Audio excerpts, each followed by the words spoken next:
All right, we have 2 ghost eyes. We need one more. Wonder where they're going to be. We also need to find Coraline's parents. All right, Chapter 10. Outside, the world had become formless. Swirling mist with no shapes or shadows behind it, while the house itself seemed to have twisted and stretched. It seemed to Coraline that it was crouching, staring down at her, as if it were not really a house, but the idea of a house. And the person who had the idea, she was certain, was not a good person. There was sticky web stuff clinging to her arm, and she wiped it off as best she could. The gray windows of the house slanted at strange angles. The other mother was waiting for her, standing on the grass with her arms folded.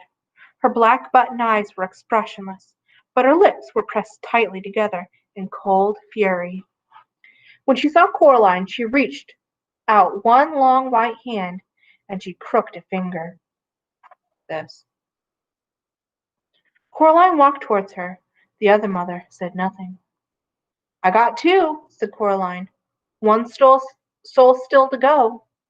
The expression on the other mother's face did not change. She might not even have heard what Coraline said. Well, I just thought you'd want to know, said Coraline. Thank you, Coraline, said the other mother coldly. Her voice did not just come from her mouth. It came from the mist, the fog in the house, and the sky. She said, You know that I love you. And despite herself, Coraline nodded. It was true. The other mother did love her. But she loved Coraline as a miser loves money, or a dragon loves gold. In the other mother's button eyes, Coraline knew that she was a possession and nothing more. A tolerated pet, whose behavior was no longer amusing. So she doesn't love Coraline like a mother does. She loves Coraline as in something she wants to own. Like she feels like Coraline is hers, like a pet or uh, like something to collect, not really about Coraline herself. All right. I don't want your love, said Coraline. I don't want anything from you. Not even a helping hand? Asked the other mother. You've been doing so well, after all. I thought you might want a little hint to help with the rest of your treasure hunt. I'm doing fine on my own, said Coraline. Yes, said the other mother. But if you wanted to get into the flat in the front, the empty one, to look around, you would find the door locked. Then where would you be? Oh, said Coraline, as she prompted this for a moment. Then she said, Is there a key? The other mother stood there, in the paper-gray fog of the flattening world. Her black hair drifted about her head, as if it had a mind and purpose of all its own. She coughed suddenly in the back of her throat. Then she opened her mouth. The other mother reached up her hand and removed a small brass front door key from her tongue. Here, she said, you'll need this to get in. So she had swallowed the key, and now she is coughing it up and giving it to Coraline. Ew. She tossed the key casually towards Coraline, who caught it one-handed, before she could think about whether she wanted to or not. The key was still slightly damp. A chill wind blew about them, and Coraline shivered and looked away. Then when she looked back, she was alone. Uncertainly, she walked around the front of the house and stood in front of the door to the empty flat. Like all the doors, it was painted bright green. She does not mean you well, whispered the ghost voice in her ear. We do not believe that she would help you. It must be a trick. Coraline said, Yeah, you're right, I expect. Then she put the key into the lock and turned it. Silently, the door swung open, and silently, Coraline walked inside. The flat had walls the color of old milk. The wooden boards on the floor were uncarpeted and dusty with marks and patterns of old carpets and rugs on them. There was no furniture in there, only places where furniture had once been. Nothing decorated the walls. There were discolored rectangles in the walls to show where paintings or photographs had once hung. It was so silent that Coraline imagined she could hear the motes of dust drifting through the air. She found herself quite worried that something would jump at her, so she began to whistle. She thought it would make it harder for things to jump out at her if she was whistling. First, she walked through the empty kitchen, then she walked through an empty bathroom, containing only a cast iron bath, and in the bath a dead spider the size of a small cat. The last room she looked at had, she supposed, once been a bedroom. She could imagine the regular dust shadow on the floor had once been a bed. The rectangular dust shadow on the floor had once been a bed. Then she saw something and smiled grimly. Set into the floorboards was a large metal ring. Coraline knelt and took the cold ring in her hands. She tugged upward as hard as she could. Terribly, slowly, stiffly, heavily, the hinged square of the door lifted. It was a trap door. It lifted, and through the opening Coraline could see only darkness. She reached down, and her hand found a cold switch. She flicked it without much hope it would work, but somewhere below her a bulb lit and thin yellow light came up from the hole in the floor. She could see steps heading down, but nothing else. Coraline put her hand into her pocket and took out the stone with the hole in it. She looked through it the cellar, but saw nothing. She put the stone back in her pocket. Up through the hole came a smell of damp clay and something else, like an acid tang, like sour vinegar. Imagine pickles that have started to rot, like rotten pickles, is what I imagine that smells like. Not good. Coraline let herself down into the hole, looking nervously at the trapdoor. It was so heavy that if it fell, she was sure she would be trapped down in the darkness forever. She put up a hand and touched it, but it stayed in position. And then she turned towards the darkness below, and she walked down the steps. Set into the wall at the bottom of the steps was another light switch, metal and rusting. She pushed it until it clicked down, and a naked bulb hanging from a wire on the low ceiling came on. It didn't give enough light for even Coraline to make out the things that had been painted onto the flaking cellar walls. The paintings seemed crude. They were eyes. She could see that. And things that might have been grapes, and other things below them. Coraline couldn't be sure that they were paintings of people. There was a pile of rubbish in one corner of the room, cardboard boxes filled with mildewed papers and decaying curtains in a heap beside them. Coraline's slippers crunched across the cement floor. The bad smell was worse now. She was ready to turn and leave, when she saw the foot sticking out from beneath the pile of curtains. She took a deep breath. Smells of sour wine and moldy bread filled her head. She pulled away at the damp cloth to reveal something more or less the size and shape of a person. In that dim light, it took her several seconds to recognize what it was. The thing was pale and swollen like a grub, with thin, stick-like arms and feet. It had almost no features on its face, which was puffed and swollen like risen bread dough. The thing had two large black buttons where its eyes should have been.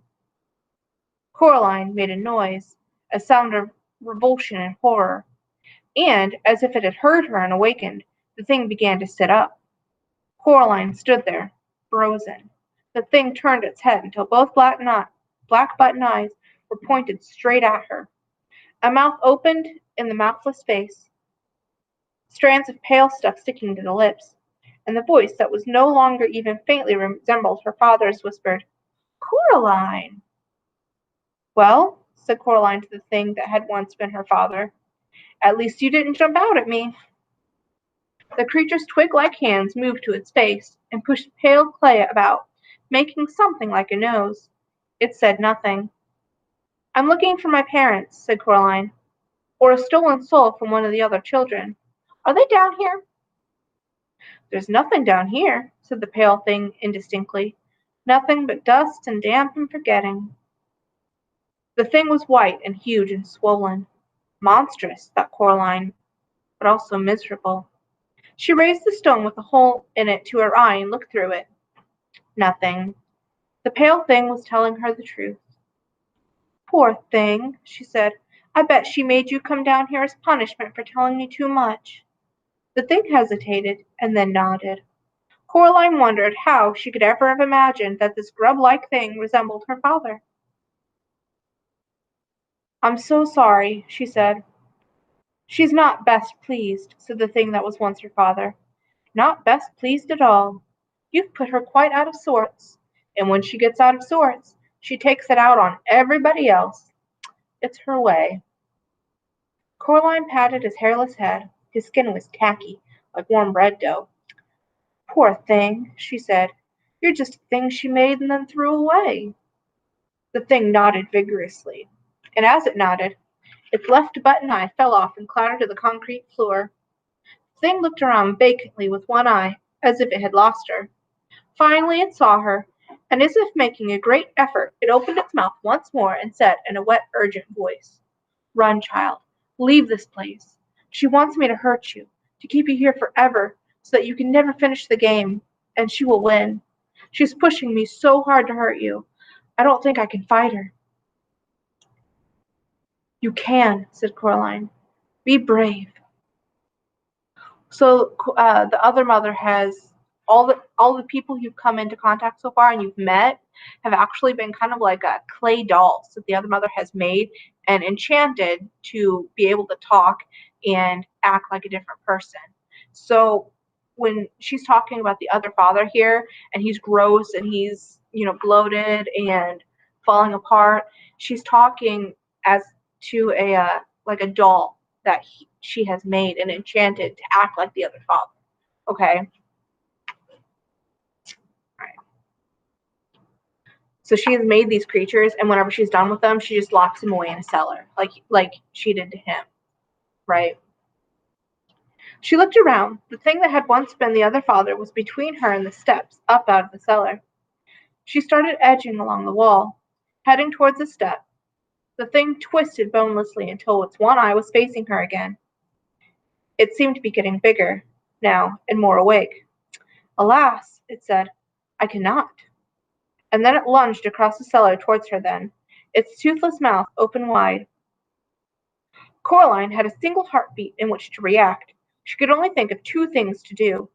Either she could scream and run away and be chased around in a badly lit cellar by the huge grub thing and be chased until he caught her, or do something else. So she did something else. As he reached her, Coraline put out her hand and closed around the thing's remaining button eye. She tugged as hard as she knew how. For a moment nothing happened. Then the button came away and flew from her hand, clicking against the walls before it fell to the cellar floor. The thing froze in place.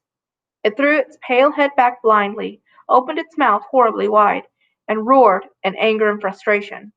Then, all in a rush, the thing swept towards the place where Coraline had been standing.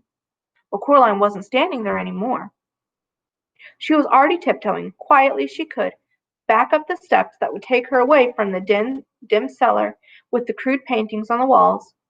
She could not take her eyes away from the floor beneath her, though, across which the pale thing flopped and writhed, hunting for her.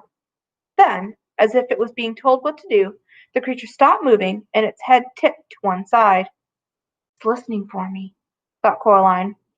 "I gotta be extra quiet." She took another step, and her foot slid on the step, and the thing heard her. It tipped its head towards her. For a moment it swayed and seemed to be gathering its wits. Then, fast as a serpent, it slithered for the steps and began flowing up them towards her. Coraline turned and ran wildly up the last half-dozen steps, and pushed herself onto the floor of the dusty room. Without pausing, she pulled the heavy trapdoor towards her and let go of it. It crashed down with a thump just as something large banged against it. The trapdoor shook and rattled at the floor, but it stayed where it was. Coraline took a deep breath. If there had been any furniture in the flat, even a chair, She would have pulled it onto the trap door, but there was nothing. She walked out of the flat as fast as she could, without actually ever running, and she locked the front door behind her. She left the door key under the mat. Then she walked on, onto the drive. She half expected that the other mother would be standing there waiting for Coraline to come out, but the world was silent and empty. Coraline just wanted to go home. She hugged herself and told herself that she was brave, and she almost believed herself. Then she walked around to the other side of the house, in the gray mist that wasn't mist, and she made for the stairs to go up. If you need to know, the other mother is a very bad person, right? Just look what she did to the other father. Just left him. Just threw him down to the ground and stopped doing repairs on him, so he started falling apart and just kind of left him. Now he's just kind of a lump of clay. And she's still, even though he's still just a lump of clay now, he doesn't even look like the other father. She's still trying to make him hurt Coraline, and he doesn't want to. He's a good guy. So if you are back and forth as to now if the other mother is evil or not, yeah, she's pretty much textbook definition bad guy. All right, that was chapter 9. Getting pretty creepy, guys. Wonder what's going to happen next. She still has one more eye to find, and her parents.